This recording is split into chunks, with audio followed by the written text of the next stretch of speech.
Happy day students. Today we are going to discuss about class 10 social science history chapter 1, the rise of nationalism in Europe. Here you see a painting, The Dream of Worldwide Democratic and Social Republics, the Pact Between Nations, a print prepared by Frederick Sorayau in 1848. In 1848, Frederick Sorayau, a French artist, prepared a series of 4 prints visualizing his dream of a world made up of democratic and social republics as he called them. The first print, as you saw in the previous slide of the series, shows the people of Europe and America, men and women of all ages and social classes, marching in a long train and offering homage to the Statue of Liberty as they pass by. As you would recall, artists of the time of French Revolution personified liberty as a female figure. You can recognize the torch of enlightenment she bears in one hand and the Charter of Rights of Man in the other. On the earth, in the foreground of the image, lie the shattered remains of symbols of absolutist institutions. In Sorayau's utopian vision, the people of the world are grouped as distinct nations, identified through their flags and national costume. In this lesson, you will also come across modern state and nation state, a new terminology. This chapter will look at the diverse processes through which nation states and nationalism came into being in 19th century Europe.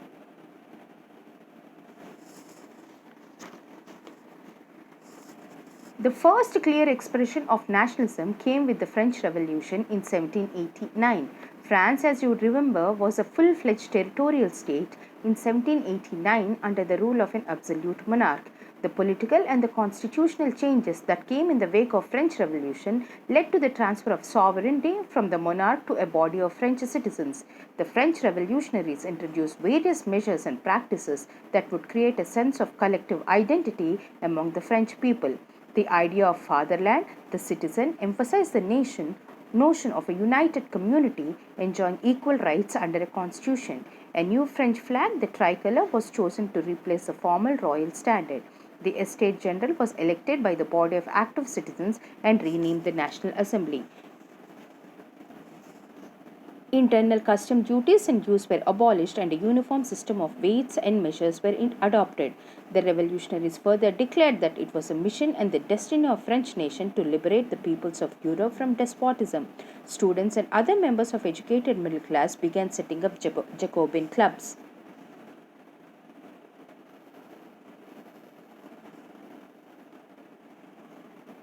Their activities and campaigns prepared the way for French armies which moved into Holland, Belgium, Switzerland and much of Italy in 1780s. The French armies began to carry the idea of nationalism abroad. Through a return to monarchy, Napoleon had no doubt destroyed monarchy in France, but in the administration field he had incorporated revolutionary principles in order to make the whole system more rational and efficient. The Civil Code of 1804, usually known as the Napoleonic Code, did away with all the privileges based on birth, established the equality before law, and secured the right to property. This code was exported to the regions under French control.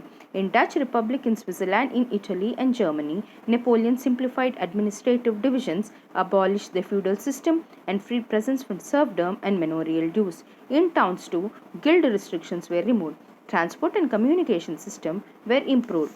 Peasants, artisans, workers, and the new business enjoyed a newfound freedom.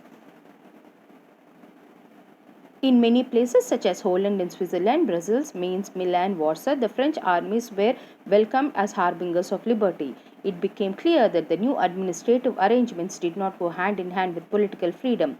Increased taxation, censorship, forced conscription into French armies required to conquer the rest of Europe all seemed to outweigh the advantages of administrative changes.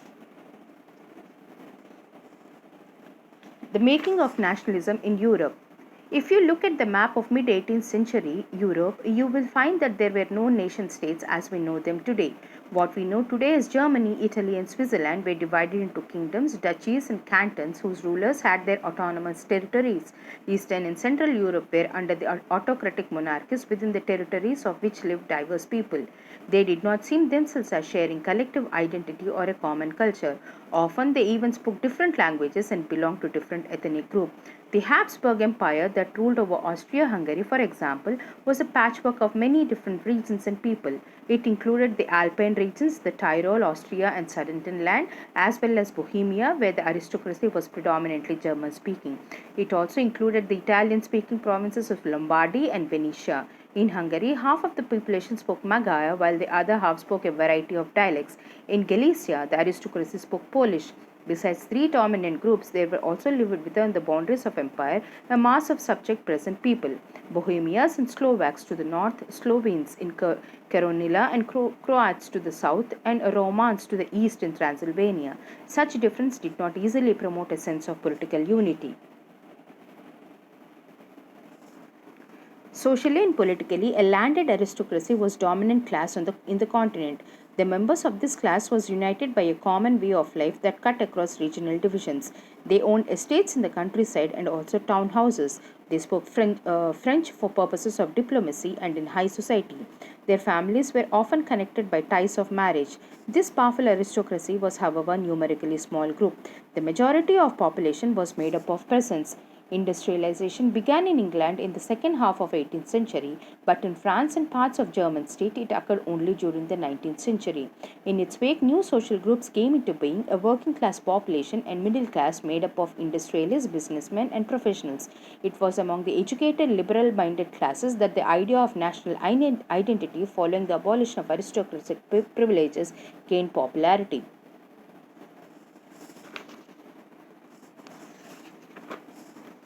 What did liberal nationalism stand for? Ideas of national unity in early 19th century Europe were closely allied to the ideology of liberalism. The term liberalism derives from the Latin word liber, meaning free. For the new middle class, liberalism stood for freedom for the individual and equality of everyone before law. Politically, it emphasized the concept of government by consent. Since the French Revolution, liberalism was stood for end of aristocracy and clerical privileges. In the economic sphere, liberalism stood for the freedom of markets and abolition of state-imposed restrictions on the movement of goods and capital.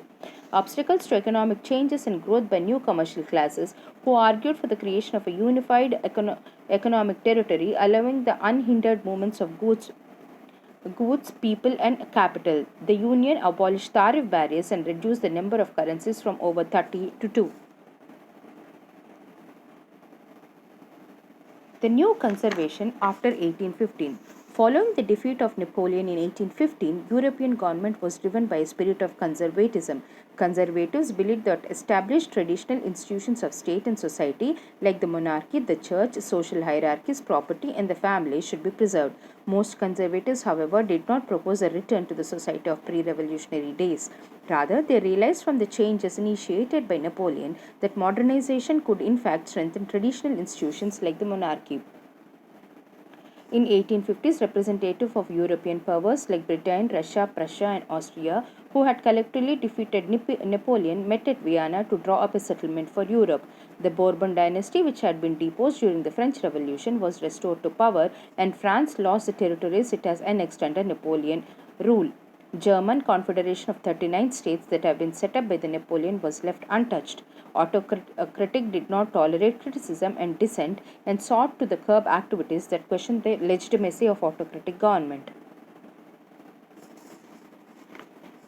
The Revolutionaries. During the years following 1850, the fear of repression drew many liberal nationalists underground. Secret societies and many people sprang up in many European states to train revolutionaries and spread their idea. One such individual was the Italian revolutionary Giuseppe Mazzini, born in Genoa in 1807. He became a member of secret society in Carbonari. As a young man of 24, he was sent into exile in 1831 for attempting revolution in Liguria. He subsequently founded two more underground societies, first the Young Italy in Marseilles and then Young Europe in Bern, whose members were like-minded young men from Poland, France, Italy and German state. Mazzini believed that God has wanted the nations to be natural units of mankind. The Age of Revolution.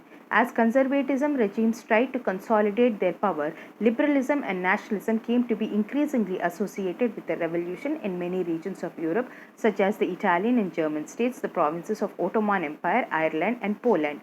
The first upheaval took place in France in July 1830.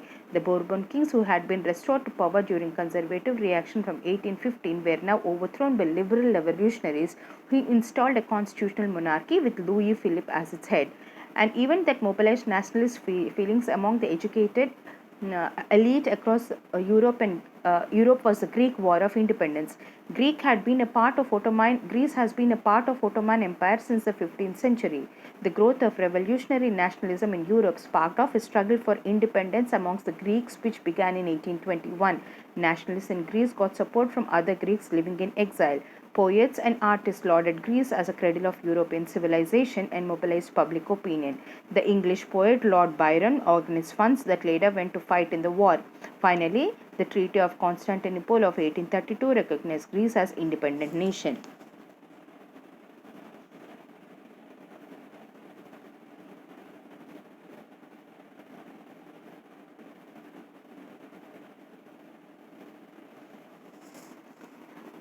The development of nationalism did not come about only through wars and territorial expansion. Culture played an important role in creating the idea of nation. Art and poetry, stories, and music helped express and shape nationalist feelings. Romanticism, a cultural movement which sought to develop a particular form of nationalist sentiment. Romantic artists and poets generally criticize the glorification of reason and science and focus instead on emotions and mystical feelings. This effort was to create a sense of shared collective heritage, a common cultural past, as the basis of a nation. Karl Kerensky celebrated the national struggle through his opera and music, turning folk dances like the Polonaise and Mazurka into nationalist symbols. Language too played an important role in developing nationalist sentiments. Russian language was imposed everywhere. Many members of clergy in Poland began to use language as a weapon of national resistance. Hunger, hardship, and popular revolt. In 1830 were years of great economic hardship in Europe. The first half of 19th century saw an enormous increase in population all over Europe.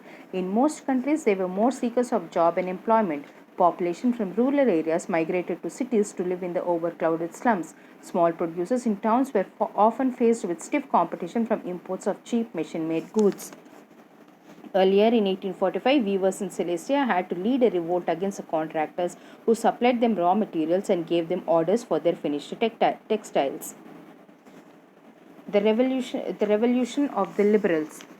Parallel to the revolts of poor, unemployed, and starving people and workers in many European countries in 1848, a revolution led by educated middle class was underway. Events of February 1848 in France had brought about the abdication of monarch and a republic based on universal male suffrage that had to be proclaimed.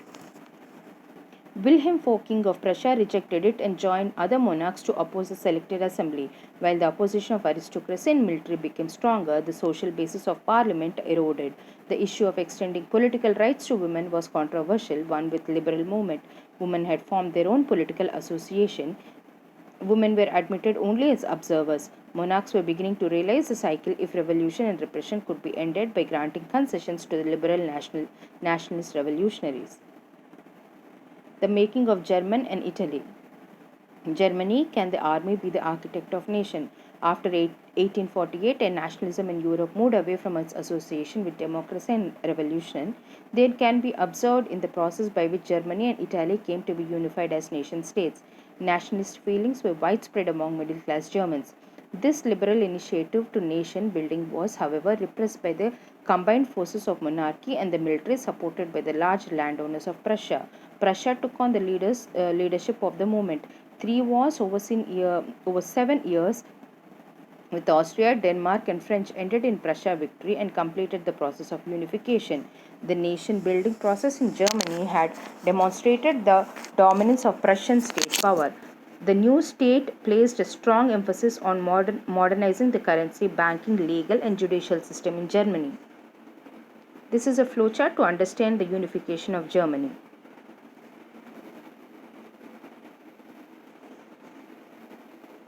Like Germany, Italy too had a long history of political fragmentation. Italians were scattered over several dynasty states as well as multinational Habsburg Empire. Italy was divided into 7 states. Italian language has not acquired one common form and still had many regional and local variations. Giuseppe Mazzini has sought to put together a coherent program, Young Italy for the dissemination of his goals. The failure of revolutionary uprising both in 1831 and 1848 meant that the mantle now fell on Sardinia Piedmont under its ruler Victor Emmanuel II to unify the Italian states. Italy offered them the possibility of economic development. Italy was neither a revolutionary nor a democrat. Italian population, among whom rates of illiteracy were high, remained blissfully unaware of liberal nationalist ideology. This is a flowchart, the unification of Italy. The strange case of Britain.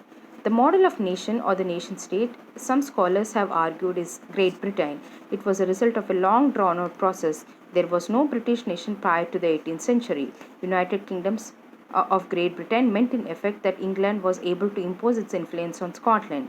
The British Parliament was henceforth dominated by its English members. Ireland was forcibly incorporated into United Kingdoms in 1801. British flag, national anthem, English language were actively promoted, and the older nations survived only as subordinate partners in this union.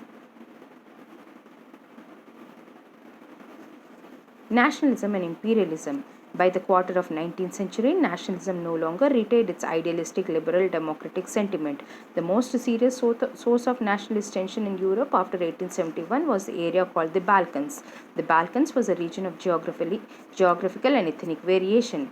One by one, its European subject nationalists broke away from its control and declared independence. The Balkan area became an era of intense conflict. The Balkan states were jealous of each other and each hoped to gain more territory at the expense of each other. But the idea that society should be organized into nation states came to be accepted as natural and universal.